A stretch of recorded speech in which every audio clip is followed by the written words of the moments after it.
다른 사람들과 교류할 때 자신이 어떻게 행동하는지 관찰할 만큼 충분히 깨어있고 충분히 알아차린다면 만나는 상대에 따라 미묘하게 달라지는 자신의 말과 태도, 행동 등을 감지할 수 있을 것이다. 처음에는 이것을 다른 사람들에게서 관찰하는 것이 더 쉬울지도 모른다. 그런 다음 자기 자신에게서도 그것을 감지할 수 있을 것이다. 당신이 회사의 사장에게 말하는 방식과 수의에게 말하는 방식에는 미묘한 차이가 있을 것이다. 아이와 대화할 때와 어른과 대화할 때도 다를 것이다. 왜 그런가? 역할을 연기하고 있기 때문이다. 사장과 함께 있을 때나 수의나 아이와 함께 있을 때나 당신은 당신 자신이 아니다. 가게에 들어가 물건을 살 때도 음식점과 은행과 우체국에 갈 때도 당신은 미리 정해진 사회적 역할들 속으로 미끄러져 들어가는 자신을 발견할 것이다. 고객이 되어 고객처럼 말하고 행동한다. 그리고 당신과 마찬가지로 자신에게 맡겨진 역할을 연기하고 있는 점원과 종업원에게 고객으로 대접받는다. 조건지어진 행동 양식이 두 인간 존재 사이에서 실행되면서 그 상호작용의 성격을 결정한다. 인간 존재 대신 개념적인 마음속 이미지들이 서로 상호작용하는 것이다. 사람들이 자신의 역할과 더 많이 동일화될수록 관계의 진정성은 그만큼 사라질 수밖에 없다. 당신은 상대방이 누구인가에 대해서뿐 아니라 자기 자신이 누구인가에 대해서도 마음속 이미지를 가지고 있다. 당신이 현재 상호작용하고 있는 사람 앞에서 특히 그렇다.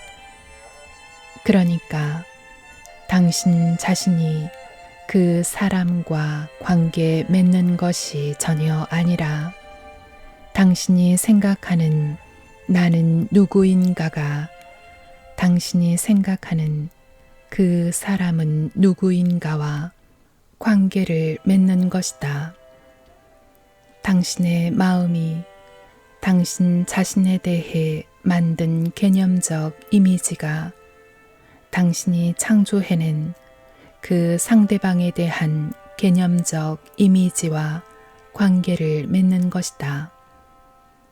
상대방의 마음도 아마 똑같은 일을 하고 있을 것이기 때문에 에고의 바탕을 둔 두 사람 사이의 모든 관계는 실제로는 마음이 만들어낸 네 개의 개념적 정체성들의 관계인 셈이다. 그 정체성들도 결국은 허구이다. 그러므로 인간 관계에 많은 갈등이 있다는 것도 그다지 놀라운 일이 아니다. 진실한 관계는 사라지고 없는 것이다. 많은 경우에 행복은 사람들이 연기하는 하나의 역할이며 웃고 있는 얼굴의 그늘 속에는 많은 고통이 숨어 있다. 미소 짓는 겉모습과 빛나는 하얀 지하 뒤에 불행이 숨어 있을 때, 그리고 심지어 자기 자신에게조차 그곳에 많은 불행이 있음을 부정할 때 우울과 절망과 과잉 반응이 일어나는 것은 흔한 일이다. 자신 안에 불행이 있다면 먼저 그 불행이 거기에 있음을 알아차려야 한다. 하지만 나는 불행하다라고 말하지 말라. 불행은 당신 그 자체와는 아무 관계가 없다. 그러므로 내 안에 불행이 있다라고 말하라. 그런 다음 그것을 살펴보라. 당신이 처해 있는 상황이 그 불행과 관계 있을지도 모른다. 그 상황을 변화시키거나 상황으로부터 벗어나기 위해 행동이 필요할지도 모른다. 자신이 할 수 있는 일이 아무것도 없다면 있는 그대로와 대면하라. 지금 당장은 이것이 현실이다. 이 상황을 있는 그대로 받아들이는 것도, 그것 때문에 스스로 불행해지는 것도 나의 선택에 달린 일이다. 불행의 주요 원인은 결코 상황이 아니라 그 상황에 대한 당신의 생각이다. 자신이 하고 있는 생각을 알아차려야 한다. 생각을 상황으로부터 분리시켜야 한다. 상황은 언제나 중립적이며 언제나 있는 그대로이다.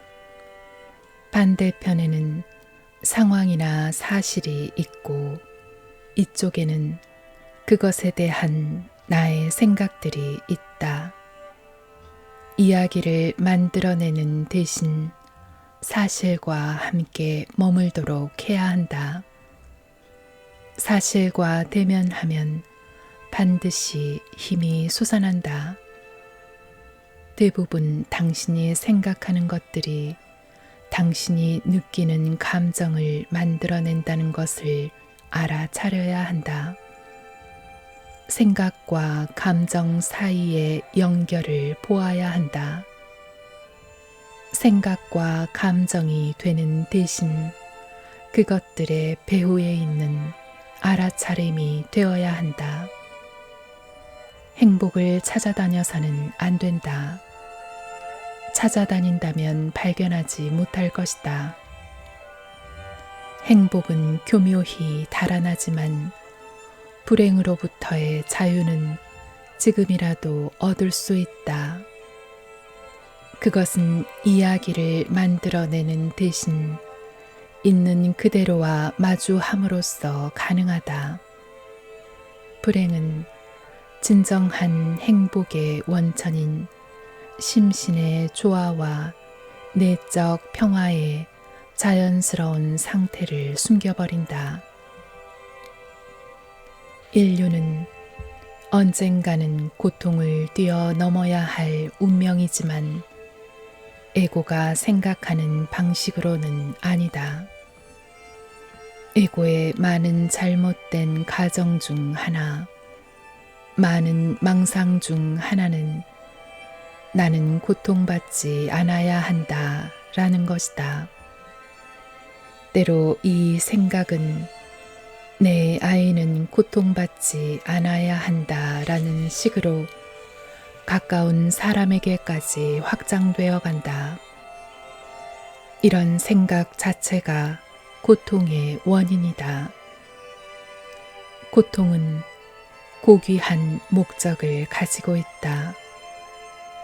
의식의 진화와 에고의 불태움이 그것이다. 십자가 위의 사람이 그 원형적인 이미지이다. 그는 모든 남성과 모든 여성이다. 당신이 고통에 저항하는 한 의식의 진화와 에고의 불태움은 더디게 진행된다. 그 저항이 불태워 버려야 할 에고를 더 많이 만들어내기 때문이다. 그러나 고통을 받아들일 때 깨어있는 의식으로 그 고통을 경험함으로써 그 과정이 가속화된다. 자신의 고통을 받아들일 수 있으면 아이와 부모 등 다른 누군가의 고통도 받아들일 수 있다. 깨어있는 의식으로 고통을 경험할 때 변화는 이미 일어나고 있다. 고통의 불꽃은 의식의 빛이 된다. 에고는 나는 고통받지 않아야 한다 라고 말하며 그 생각이 당신을 더욱 고통스럽게 만든다. 그것은 진리의 왜곡이며 진리는 언제나 역설적이다. 고통을 초월하려면 고통에게 먼저 이해라고 말해야만 한다. 그것이 진리이다. 당신은 인간이라는 존재이다. 이것은 무엇을 의미하는가? 삶의 완성은 통제의 문제가 아니라 인간과 존재 사이의 균형을 찾는 것에 있다. 어머니, 아버지, 남편, 아내, 젊은이, 노인, 연기하는 역할, 수행하는 기능. 당신이 하는 것은 무엇이든 인간 차원에 속한다.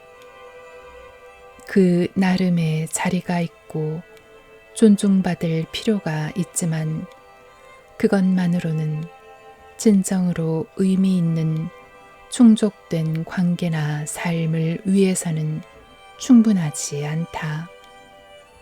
아무리 열심히 노력하고 무엇을 성취했다 해도 인간만으로는 결코 충분하지 않다. 그때 그곳에 존재가 있다. 이것은 고요하고 깨어있는 의식 그 자체의 현존 속에서 발견할 수 있다. 그 의식이 본래의 당신이다. 인간은 형상이며 존재는 형상을 초월해 있다. 인간과 존재는 분리된 것이 아니라 서로 뒤섞여 있다. 인간 차원에서는 의심할 여지 없이 당신이 아이보다 우월하다. 더 크고 더 강하고 더 많이 알고 더 많이 할 수 있다. 그 차원이 당신이 아는 전부라면 당신은 설령 무의식일지라도 아이에게 우월감을 가질 것이다. 그리고 아이에게는 설령 무의식일지라도 열등감을 느끼게 만들 것이다. 당신과 아이 사이에는 동등함이 없다.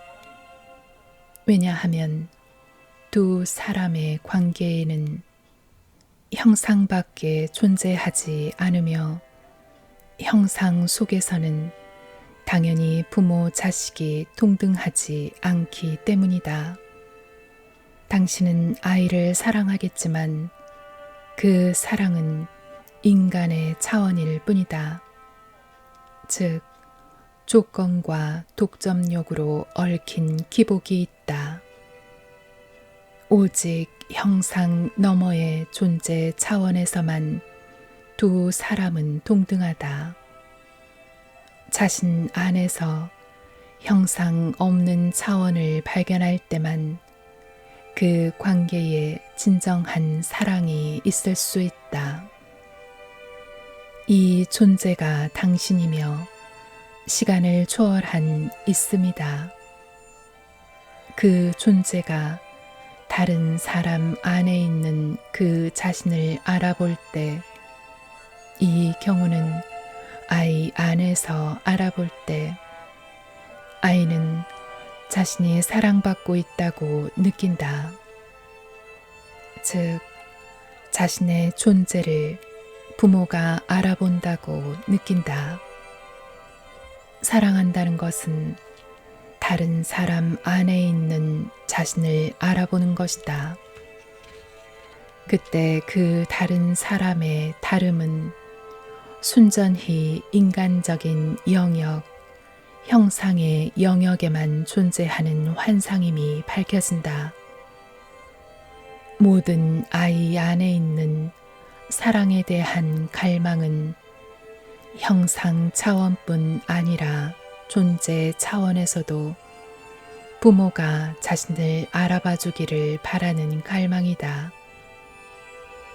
부모가 인간 차원에서만 아이를 존중하고 존재 차원을 소홀히 한다면 아이는 그 관계가 불충분하며 절대적으로 중요한 무엇인가가 빠져 있다고 감지할 것이다. 아이의 내면에 고통이 쌓이고 때로는 무의식 중에 부모를 원망할 것이다. 누군가 당신의 존재를 알아볼 때 그 알아봄이 두 사람을 통해 이 세상 속에 더 많은 존재의 차원을 끌어들인다. 그것이 이 세상을 구원하는 사랑이다. 나는 이것을 부모 자식 관계라는 구체적인 사례에 대해서만 말했지만, 물론 이것은 모든 관계에 동등하게 적용된다. 신은 사랑이다 라고 말해왔다. 하지만 절대적으로 옳은 말은 아니다. 신은 헤아릴 수 없이 많은 생명 형상들 안에 있으며 동시에 그 형상을 초월한 한 생명이다. 사랑은 이원성을 내포하고 있다. 사랑하는 사람과 사랑받는 사람, 주체와 객체가 있다. 따라서 사랑은 이원성의 세계 속에 있는 일원성을 알아차리는 일이다. 이것이 형상의 세계 속으로의 신의 탄생이다. 사랑은 이 세상을 덜 세속적으로 만들며 덜 단단하고 더 투명하게 만들어 신의 차원이 의식의 빛이 비쳐나오게 하는 것이다. 어떤 상황에서든 역할과 동일화되지 않고 해야 할 일을 하는 것, 그것이 우리들 각자가 이곳에서 배워야 할 삶의 예술이고 가장 중요한 배움이다. 만약 어떤 행동이 자신의 역할 정체성을 유지하거나 강화하고 따르기 위한 수단이 아니라 다만 행동 자체를 위한 것이라면 그때 무엇을 행하든 간에 당신은 매우 강력해진다. 모든 역할은 허구의 자아의식이며 그것을 통해 모든 것이 개인적이 된다. 그럼으로써 마음이 만들어낸 작은 나와 그것이 연기하는 역할에 의해 오염되고 왜곡된다. 몇몇 눈에 띄는 예외들이 있긴 하지만 정치인, 텔레비전 속의 유명인들, 경제 분야의 지도자뿐 아니라 종교 지도자들 등 이 세상에서 권력을 가진 위치에 있는 사람들 대부분은 자신들의 역할과 동일화되어 있다. 그들은 귀빈으로 떠받들어질지 모르지만 아무리 중요해 보여도 결국은 진정한 목적 없이 에고의 게임을 하고 있는 무의식에 빠진 연기자들에 지나지 않는다. 셰익스피어의 말을 빌리면 잠시 주어진 시간 동안 뽐내고 으스대지만 그 시간이 지나면 영영 사라져버리는 가련한 배우. 아무 의미도 없는 소음과 노여움으로 가득한 바보 천치의 이야기이다. 놀랍게도 셰익스피어는 텔레비전이 없던 시대에 이 결론에 도달했다. 에고의 드라마는 이 행성에 더욱 많은 고통을 야기하고 있지만 그 고통 대부분은 에고에 의해 만들어진 것임에도 불구하고 결국 에고를 부순다. 고통은 에고가 스스로를 불태우는 불길이다. 역할을 연기하는 유명인들의 세계에도 마음이 만든 이미지를 투영하지 않는 소수의 사람들이 있다.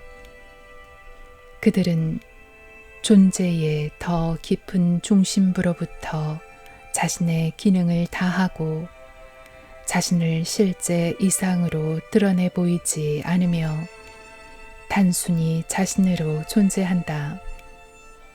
이러한 사람들은 텔레비전과 언론 매체와 경제계에도 존재한다. 그들은 특별한 이들이고 이러한 사람들만이 진정으로 이 세상의 차이를 만들 수 있다. 그들은 새로운 의식을 가져오는 이들이다. 그들이 무엇을 하든 전체의 목적과 일치하기 때문에 힘이 있다. 그들의 영향력은 그 행동과 기능을 훨씬 초월한 곳까지 미친다. 단순하고 자연스럽고 꾸밈없는 그들의 존재 자체만으로도 그들은 만나는 사람들을 변화시킨다. 역할을 연기하지 않을 때는 당신이 하는 일에 자아, 즉 에고가 없음을 의미한다. 자기 자신을 지키거나 강화하려는 제2의 안건이 없다. 그 결과 당신의 행동은 훨씬 강력한 힘을 갖는다. 당신은 상황에 온전히 집중한다. 그 상황과 하나가 된다. 당신은 특별히 어떤 사람이 되려고 시도하지 않는다. 완전하게 자기 자신일 때 당신은 가장 강력하고 가장 효과적이다. 그러나 자기 자신으로 존재하려는 시도는 하지 않는 편이 좋다. 그것 역시 하나의 역할이기 때문이다. 꾸미지 않은 자연스러운 나라는 역할이다. 이러저러하게 되려는 노력을 하자마자 당신은 하나의 역할을 연기한다. 다만 자신으로 존재하라는 좋은 조언이지만 잘못 인도할 수도 있다. 마음이 개입해 이렇게 말할 것이다. 어디 보자. 어떻게 하면 나 자신이 될 수 있지? 그때 마음은 어떤 종류의 전략을 개발할 것이다. 바로 나 자신이 되는 방법이다. 이것도 역할이다. 어떻게 하면 나 자신이 될 수 있지는 사실 잘못된 질문이다. 그것은 자기 자신으로 되기 위해 무엇을 해야만 하는 것을 내포하고 있다. 당신은 이미 자기 자신이기 때문에 여기서는 어떻게 하면이라는 말이 적용되지 않는다. 이미 존재하는 자신에게 불필요한 짐을 보태는 것을 중단하기만 하면 된다. 하지만 나는 내가 누구인지 알지 못한다. 나 자신이 된다는 것이 무엇을 의미하는지 모른다. 만약 자신이 누구인지 알지 못하는 것에 완전히 편안할 수 있다면 그때 남아있는 것이 당신이다. 인간의 뒤에 있는 존재, 이미 규정된 무엇이 아니라 순수한 가능성의 장이다. 당신 스스로에게나 다른 사람들에게나 자신을 규정하는 것을 중단하라. 그래도 죽지 않을 것이다. 오히려 생기를 회복하게 될 것이다. 그러므로 남들이 당신을 어떻게 규정하는가에 관심 가질 필요가 없다. 규정하는 사람들은 그들 자신을 한정 짓는 것이기 때문에 그것은 그들의 문제이다. 사람들과 상호 작용할 때는 기능이나 역할로 그곳에 있지 말고 의식이 깨어있는 현존의 장으로 있으라.